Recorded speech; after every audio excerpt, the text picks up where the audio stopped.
Hello student. तो बेटा कल हमने आपको 4 क्वेश्चंस कंप्लीट कराए थे, ठीक है, एक्सरसाइज 11.1 के। इस एक्सरसाइज में 8 क्वेश्चंस हैं। अब और आगे हम आपको कराते हैं। वैसे सारे सिमिलर से ही हैं, ठीक है। तो क्वेश्चन नंबर 5 है, काफ़ी बड़ी स्टेटमेंट है, काफ़ी टाइम कंज्यूम कर लेगी स्टेटमेंट, कोई बात नहीं। तो बोल रहा है the area of square park is same as rectangular park, ठीक है। 2 पार्क हैं, एक तो स्क्वायर पार्क है, दूसरा कौन सा है बेटा, रेक्टेंगुलर पार्क है। तो इन दोनों का एरिया कैसा है, सेम है, ठीक है। तो अब आगे बोलता है कि if the side of the square park, ठीक है, if the side of square park is 60 metre, ठीक है, and length of rectangular park, ठीक है बेटा, कितनी है, 90 metre. Find the breadth of rectangular park, हमें ब्रेथ बतानी है, बहुत इजी क्वेश्चन है। तो find breadth of rectangular park. देखो स्टार्ट करें बेटा सॉल्यूशन, ठीक है। इस क्वेश्चन में दे रखा है एरिया दोनों पार्कों का सेम है, स्क्वायर का और रेक्टेंगल का, ठीक है। तो साइड ऑफ स्क्वायर पार्क कितनी है, 60 मीटर।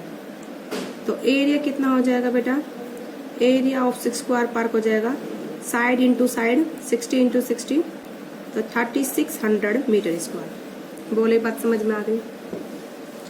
अब है लेंथ ऑफ रेक्टेंगुलर पार्क कितनी है बेटा, 90 मीटर, 90 मीटर या फिर, ठीक है।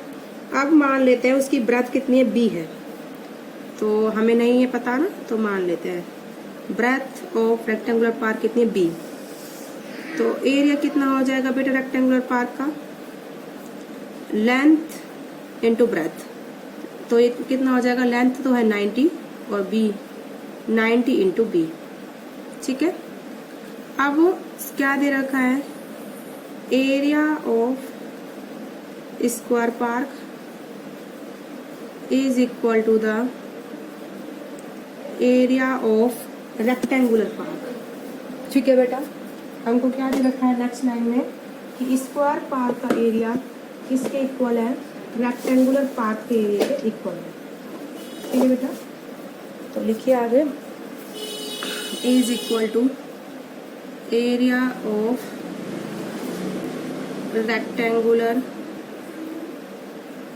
पार्क, ठीक है। स्क्वायर पार्क का एरिया कितना है बेटा, 3600 मीटर स्क्वायर, रेक्टेंगुलर पार्क का है 90 मीटर इंटू में ब्रेथ, तो ये हो जाएगा, ब्रेथ कितनी हो जाएगी, 3600 अपॉन में 90, ये कैंसिल, 40 मीटर। कितनी ब्रेथ है बेटा रेक्टेंगुलर पार्क की, 40 मीटर ब्रेथ है। तो इस तरीके से इन क्वेश्चंस को हम करेंगे। तो आप लिख लीजिए breadth of rectangular park is the 40 metre, ठीक है।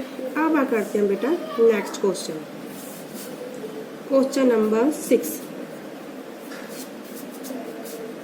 क्वेश्चन नंबर 6 है ए वायर, ठीक है, in the shape of a rectangle, किस शेप में है वायर बेटा, रेक्टेंगल की शेप में है, ठीक है। इट्स लेंथ कितनी है बेटा, 40 सेंटीमीटर, लेंथ कितनी है इसकी, 40 सेंटीमीटर है, एंड ब्रेथ इज 22 सेंटीमीटर, ठीक है। इफ द सेम वायर रीबैंड, मतलब दोबारा उसको बैंड कराया गया है,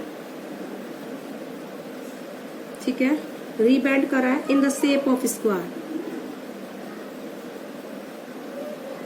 in the shape of square, what will be the measure of each side?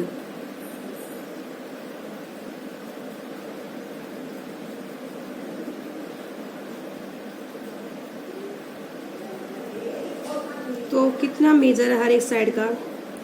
Also find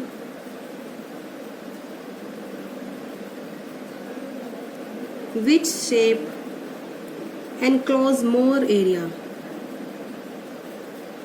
which shape enclose more area,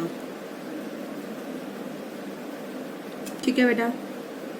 now start solution.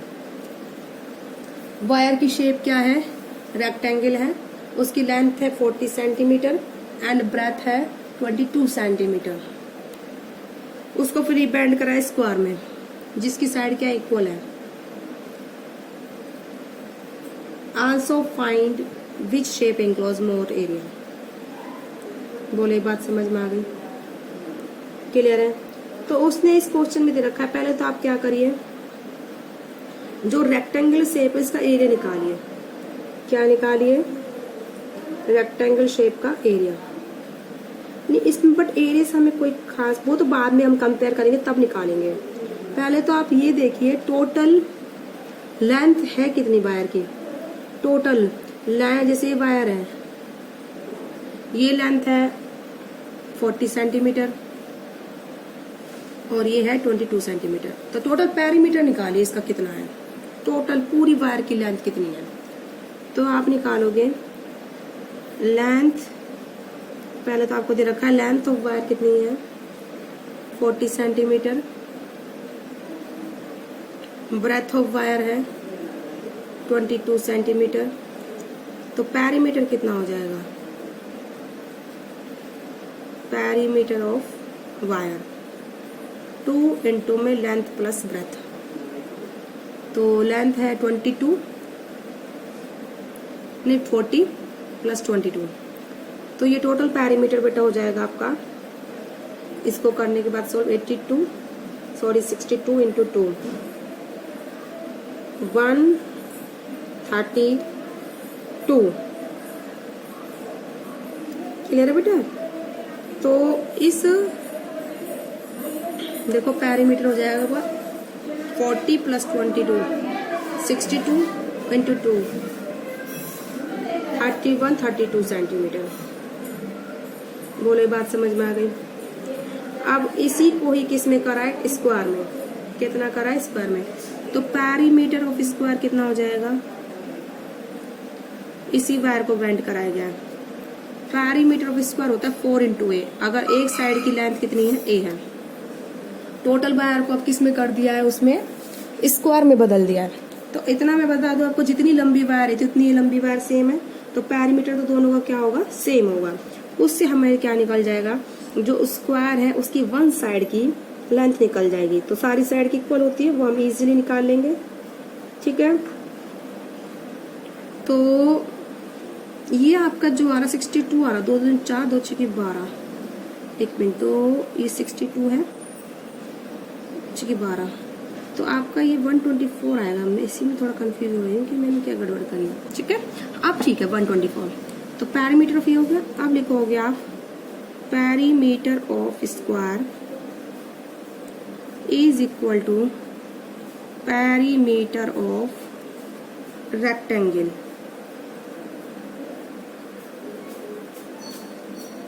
ठीक है, स्क्वायर का पेरीमीटर कितना है 4a, रेक्टेंगल का है 124। तो a हो जाएगी 124 अपॉन में 4 31 सेंटीमीटर। स्क्वायर की एक साइड कितनी है बेटा, 31 सेंटीमीटर। समझ में आया आपको। बस अब इनका एरिया निकाल लीजिए। पहले तो आप रेक्टेंगल का एरिया निकालिए लेंथ इंटू ब्रेथ करके, फिर आप स्क्वायर का एरिया निकालिए, फिर देखिए किस किसका कौन ज्यादा एरिया कवर करता है, कौन ज्यादा एरिया एनक्लोज करता है। ठीक है बेटा, तो अब देखिए आगे किस तरीके से होगा ये। ठीक है, अब आप क्या करेंगे, area of rectangle, area of rectangle कितना हो जाएगा, लेंथ इंटू ब्रेथ। लेंथ तो है आपकी जो दे रखी है, लेंथ है 42 और 2 सेंटीमीटर, सॉरी 40 सेंटीमीटर और ब्रेथ 22, तो ये एरिया आ जाएगा 880 सेंटीमीटर स्क्वायर। अब उसके बाद area of square, side into side, एक साइड कितने की है 31 सेंटीमीटर, 31 सेंटीमीटर, तो कितना हो जाएगा ये 961 सेंटीमीटर स्क्वायर। तो कौन ज्यादा इंक्लोज करती है एरिया, स्क्वायर का ज्यादा है, रेक्टेंगल का कम है। तो square shaped wire enclose more area, इस तरह से आप क्वेश्चंस करेंगे। आई होप आपको समझ में आए होंगे। अब इसके बाद हम कराएंगे question number 7 8 last next video में। आज की वीडियो में इतना ही। ओके बेटा।